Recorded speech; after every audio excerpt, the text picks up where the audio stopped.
Welcome, my name's Doctor Warrick Bishop. I'm a cardiologist, I'm an author and a keynote speaker.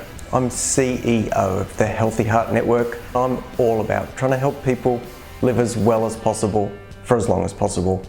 Heart disease is huge in Australia.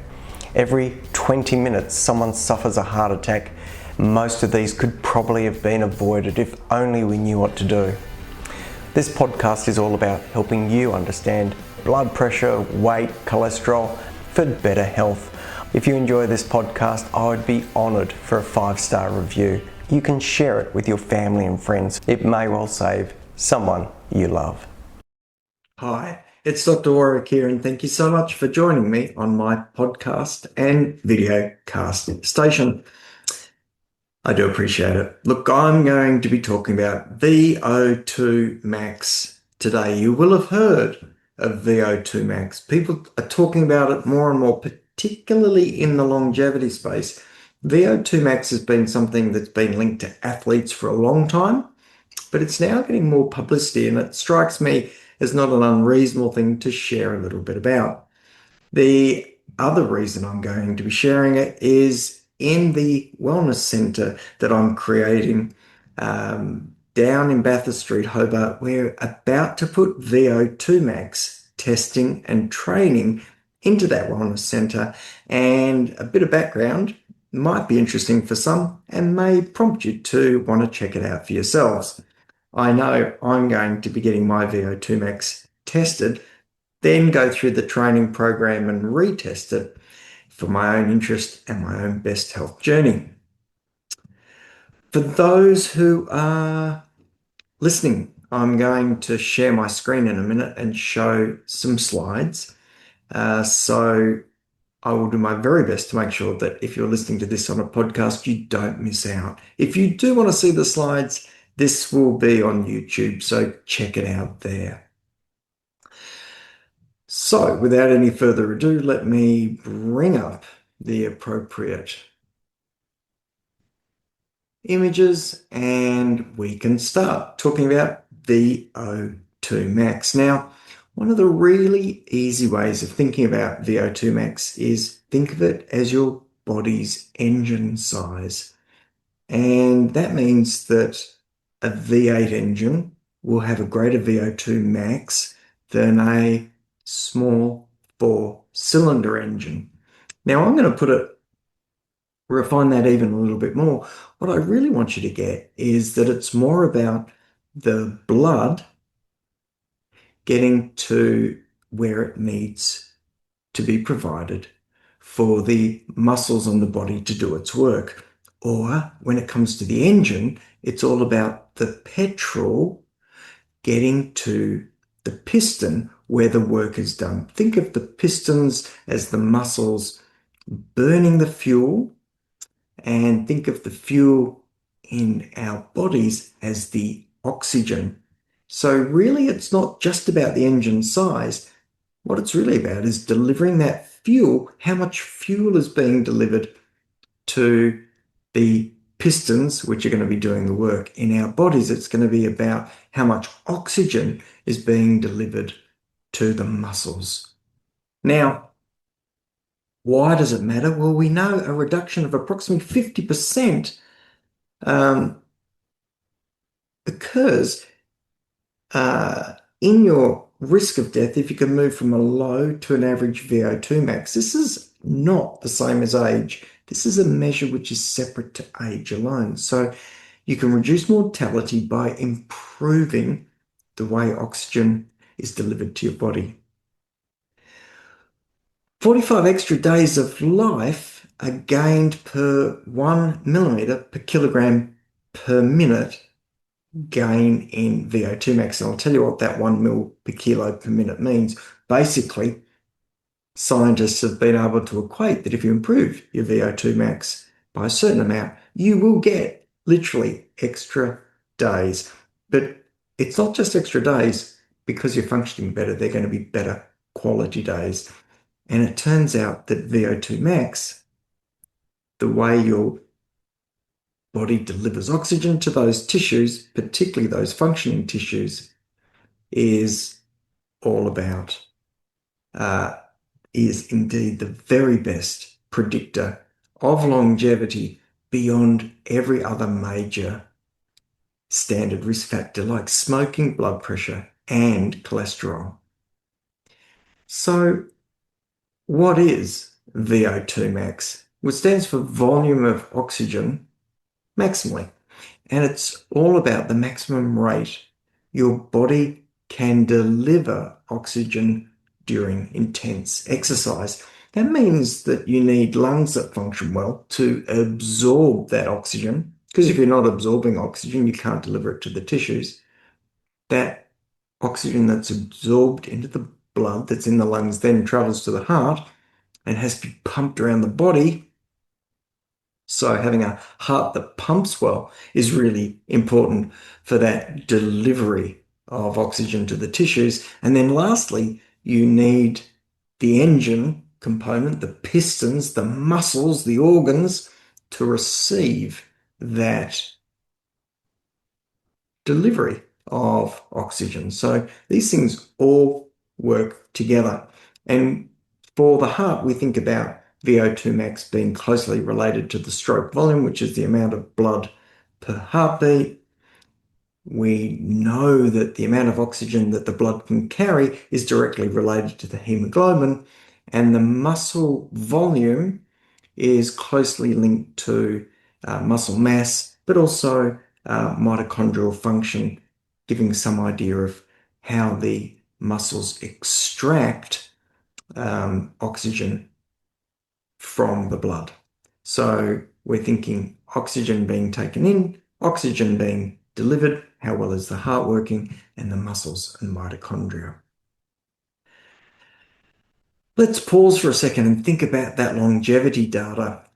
For those who can see this and are looking at this on a YouTube clip, you can see as we go from left to right, we are reducing all-cause mortality. For those who are not able to see the graph I've got this beautiful colored graphic which shows me for people with low VO2 max, they're at a significant increased risk of mortality simply by having that low VO2 max. And that increased risk is over 4.5 times compared to someone with excellent VO2 max. The really important thing about this graph, and for those listening, try and imagine this, if we can improve or shift someone's VO2 max from low to below average to average, we can take their risk from 4.5 times compared to someone who's got excellent VO2 max to only 2 times. That's a massive reduction of 50% or more by shifting 2 levels of VO2 max. Excellent VO2 max is rated as 1 times risk, so that's the gold standard. It's extraordinary that the mortality reduction per 1 MET increase in VO2 max, so that improvement is in the order of 15%. So these are powerful changes if we're able to implement them, and they all drill down to exercise. And if you've listened to any of my exercise podcasts in the past, you'll realize that exercise is almost a magic bullet when it comes to longevity and quality of life. When we talk about VO2 max, we use numbers, and we're talking really about milliliters of oxygen delivered per kilogram per minute. Don't need to remember that necessarily, but that's what we use because we often talk about cardiac outputs in a minute context or framework. In terms of numbers, in general terms, men have bigger hearts, bigger lungs, and bigger muscle mass than women. And so men's VO2 max parallels women, but it's a little bit better. So when we think about classifying VO2 max, superior, top of the pile is 55 or better for men, 46 or better for women. Excellent is 49 to 55 for men, 40 to 46 for women. Good is 44 to 48 for men, 35 to 39 for women. Average is 39 to 43 for men, 30 to 34 for women. Below average, 32 to 38 for men, 25 to 29 for women. And poor is less than 32 for men, less than 25 for women. And interestingly, they've even done data to show that once you're down into the teens, that correlates with an inability to continue to live independently. So it's really significant. When we look at VO2 max over time in the standard population, we see that there's about a 10% decline per decade. So that's pretty significant. And that decline occurs from about 30 years of age. So without appropriate attention, we're looking at a 60 or 70% decline as we're approaching 80, 90 years of age. This is really a major play into how people are going to function, how people are going to live well, how people are going to live independently. Well, why are we seeing VO2 max decline with age? Is it just because people don't exercise as much? Possibly, but there's also some physiological reasons that are associated with aging. One is that the heart's pumping efficiency changes as we age. We often see that the heart gets a little bit stiffer, less compliant, and cardiac output can fall, particularly in sedentary adults. So people who are exercising a lot don't see the same decline, but sedentary adults can get significant reduction because the heart becomes stiff. And as it becomes stiff, it doesn't pump as much blood.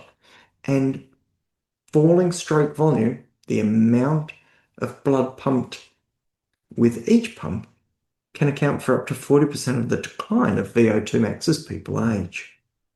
Hemoglobin can drop off a little bit with age as well. Of course, it can be an important marker of other things like renal disease or true blood loss, which we might see with an occult cancer, for example. But a drop in the hemoglobin will drop the VO2 max as well. And muscle mass loss as we age can account for up to 30% of VO2 max decline. Muscle mass loss, you may have heard of the word sarcopenia. This reducing the muscle mass loss reduces, therefore, the amount of tissue that can extract oxygen, but these same muscles often lose mitochondrial density and therefore less ability to draw oxygen from the blood. So heart not working as well, hemoglobin dropping off, and losing muscle mass will all contribute to VO2 max, your ability to take oxygen out of the blood as we age. Well, how do we test it? How do we get those numbers? How do we know if someone's sitting at 32 or 45 or even above 55? Well, the gold standard is really metabolic cart assessment, which looks at inspired and expired gas directly. This can take 10 to 15 minutes as a protocol, but it's measuring air in and air out and directly calculates the amount of oxygen being taken out in the tissues. So that's the gold standard, direct measurement of that gas. VO2 max can be tested in the field and in clinics, and you can do that on sort of exercise protocols, which have been validated using a direct gas assessment testing. So there are validated heart rate monitored tests that go into equations and can help give us a fairly accurate guide as to where VO2 max sits. And some of the wearables like the Apple Watch, Garmin, and Polar all can make assessments of where VO2 max is. They're not bad. They do give an idea. They are not the gold standard, but terrific as a way to track and see what's going on. I guess it's reasonable to ask the question, how would you improve your VO2 max If it was down, if you are, for example, a 60-year-old with a below average or average VO2 max, and you want to start to build it up. Well, if we think of an exercise pyramid, um, at the bottom of that pyramid is so-called zone 2 or foundational exercise. And why I want you to think of a pyramid is as we move through these different zones from the base of this exercise pyramid to the peak of the pyramid, you need less and less of the exercise at that certain intensity because this pyramid gets increased exercise intensity as you go to the top. At the very tip is maximal intensity. And so what we do is we start at the bottom with 70 to 80% of all exercise in zone 2. We then want to get people up into threshold workouts. This is a slightly different conversation, but looking at lactate clearance and cardiac output. These are paces where you can exercise fairly confidently. You could speak, but you'd prefer not to. And this sort of lifts lactate threshold. I'll talk about that another time. The next level of exercise on that pyramid is high intensity interval training. And this really accelerates the heart. You're pushing up to 90% of predicted heart rate max, and you're doing short interval sessions, looking to really crank up that VO2 max. And this is probably one of the most effective ways of doing it. It requires generally at least 1 to 2 sessions a week, preferably 2. But 1 to 2 would start to see the body responding. And then, of course, you can do occasional absolute maximum exercise as well. Interestingly, a lot of people are wearing devices at the moment. And the question is, can your watch tell you your VO2 max? Well, indeed, it can give you a guide. It's not the most accurate, but it's not a bad way to go. If you can correlate your watch VO2 max to a gold standard VO2 max, know what that is, you can then track your watch and see if it's moving up, down, and subsequently go back and retest formally.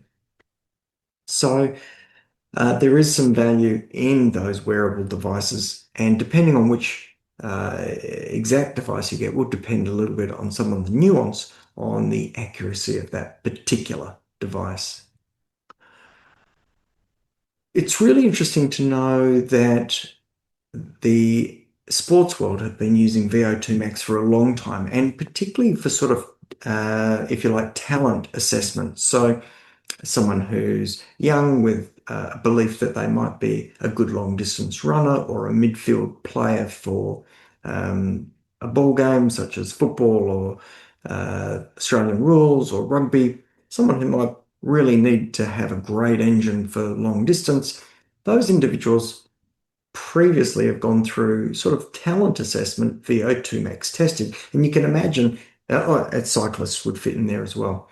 You can imagine that if a young individual who was looking for a sporting career, maybe wanted to be a professional cyclist, went and undertook VO2 max testing and training at a time when they were pretty close to their peak, that they could ascertain whether their VO2 max naturally was very high or not. If it was not, then there may really be a sensible conversation about that individual not pursuing that particular line of sport, maybe looking at other things that didn't require the VO2 max endurance or oxygen removal from the tissue. So that's one way that VO2 max has been used in sport. But the other way that's really interesting is that sporting coaches have noticed that they've found or come across athletes, say athlete A and athlete B, who have very similar VO2 max, but their performance is really quite different. And what that boils down to is a difference in the utilization of the fuel that's being delivered. So, two athletes, they both have V8 engines, but when push comes to shove, one athlete performs well, athlete A, if you like, performs much better than athlete B. And when they look at that, it comes down to how well these athletes are burning or utilizing that fuel. So they've got V8 engines, but athlete B is not burning the fuel as well. Think dirty spark plug or poor mixing of oxygen in the piston and compression chamber. When it comes to humans, it's to do with mitochondrial function, but really important, lactate and the formation of lactate in that process of generating energy. That is another story, but it's a really interesting interplay between not just having enough oxygen getting to the tissues, but using that oxygen effectively. That's the lactate bit. What can this mean for you? Well, knowing your VO2 max is pretty helpful for mortality reasons. And if it's down, what a great opportunity to try and build it up. So a good starting point is starting and knowing what it is. I know I did a VO2 max years and years and years ago as a medical student. Can't remember what it was, but I know it was in the higher range because at that time I was playing soccer, I was running distance, and I was bushwalking regularly. So very high VO2 max, as you'd consider appropriate for someone in their late teens, early 20s. Now I'm not sure where it is, and I know when we get this VO2 max testing and training system set up in longevity labs at 88 Bathurst Street in Hobart, I'm going to be going down and checking where I am, and I suspect there's going to be room for improvement. That room for improvement, moving from low to average, for example, can reduce mortality risk by 50%. So this is very, very powerful stuff. And starting on this sort of journey, the sooner, the better, makes the most sense. The other trade-off as well is, of course, not just longevity, but if you can improve your VO2 max, you're functioning better. And that means on a day-to-day basis, quality of life improves. So you're doing it for all the right reasons.